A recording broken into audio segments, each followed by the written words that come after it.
Okay, this is going to be my audience.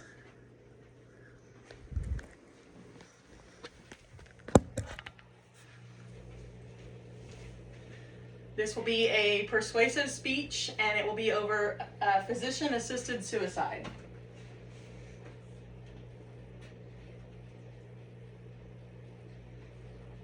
Introduction.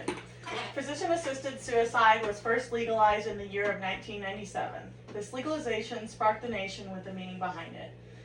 Many people had been suffering with thoughts of ending their life or were struggling from illnesses such as cancer and heart disease, which was the start of partly why physician-assisted suicide was enacted.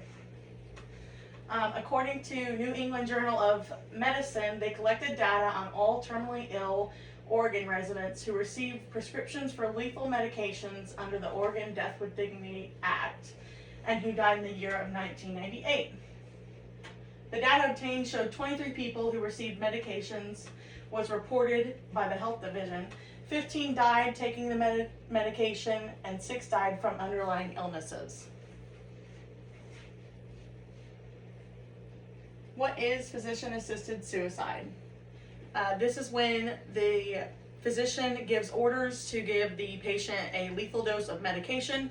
That is the most common form, would be oral, but they can also be injected with a certain amount that makes it lethal to assist in dying of patients. Why is physician-assisted suicide a problem? It's been a problem for many years when it comes to the Hippocratic Oath for physicians, because it is against what their job is to do, and that is to save patients. It's always to save a patient's life, never to end it. How many people choose to end their life from physician-assisted suicide each year? According to the Oregon Death with Dignity Act, in January of 2023, 278 people had died in 2022 from ingesting a lethal dose of medication. Many of the patients were 65 or older. A lot of them were from illnesses such as cancer that were terminal, but there was some younger ages as well. What are the methods of physician-assisted suicide?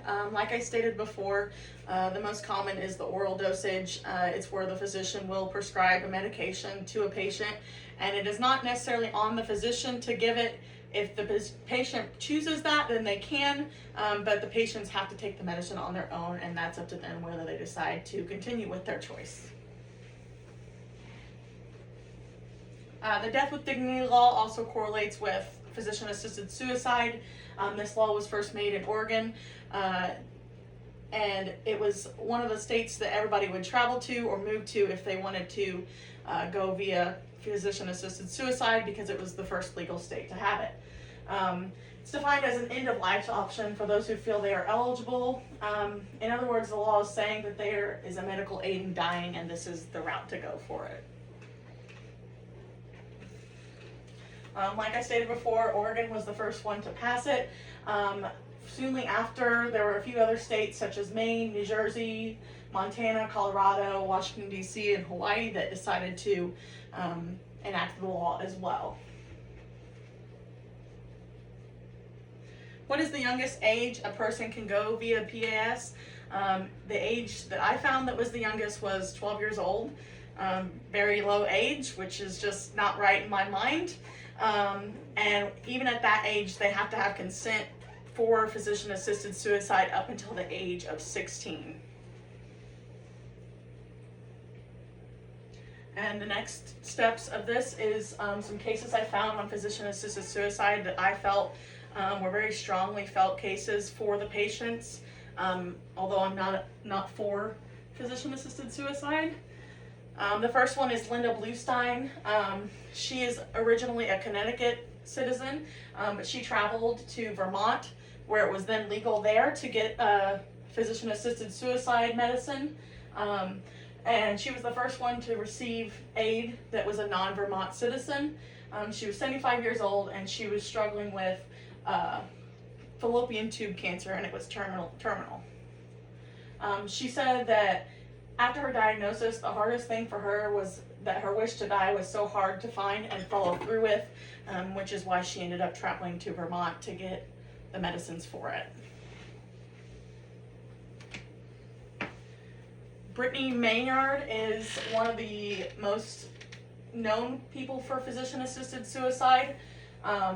She ended up actually moving to Oregon to get the medicines, and she had struggled with her illness for years. She was diagnosed with terminal brain cancer.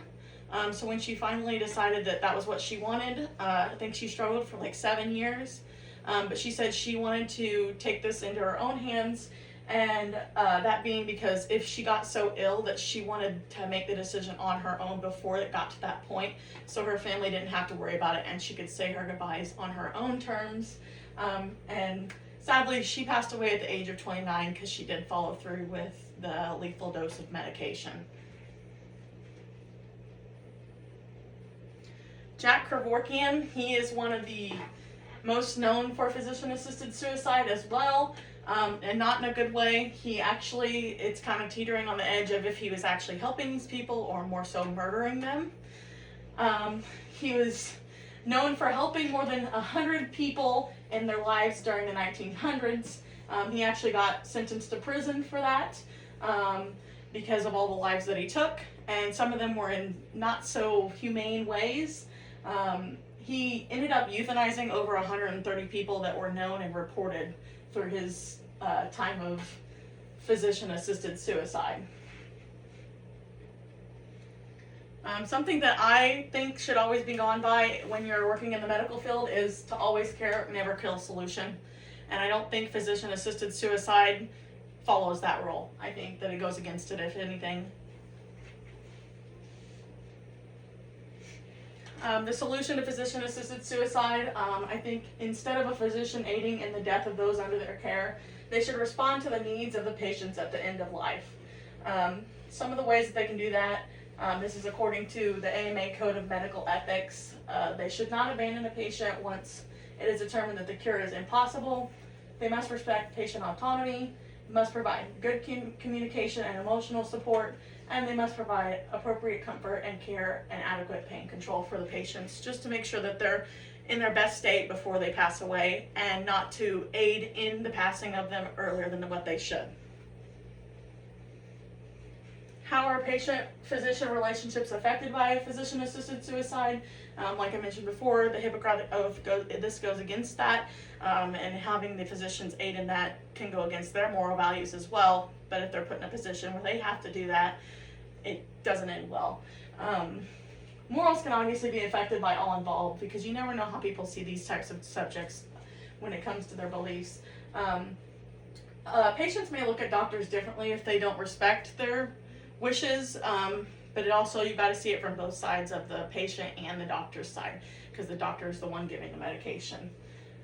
Relatives can obviously be impacted too, and they may have a different outlook on physicians if their loved one dies through physician-assisted suicide because they're given the medications to the patient.